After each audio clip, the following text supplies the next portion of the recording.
Tanwin bertemu, nun mati bertemu ghain dibaca apa? Kita dibaca Pak Imam kan dibaca ajerung. Tanwin nun mati bertemu ghain dibaca apa? Idhar itu artinya apa? Jelas maksudnya. Iya maksudnya dibaca apa? Jelas. Potong. Mulai nalar ya.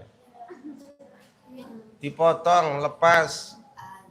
Jadi antara nun mati ambil ghain itu dilepas, nggak boleh disambung. Kalau nyambung itu namanya ifa, idgham. Itu namanya jelas. Maksudnya apa? Potong. Antara nun dengan ghain dipotong. Ajrun gha. Ajrun ghairu mamnun. Ayo.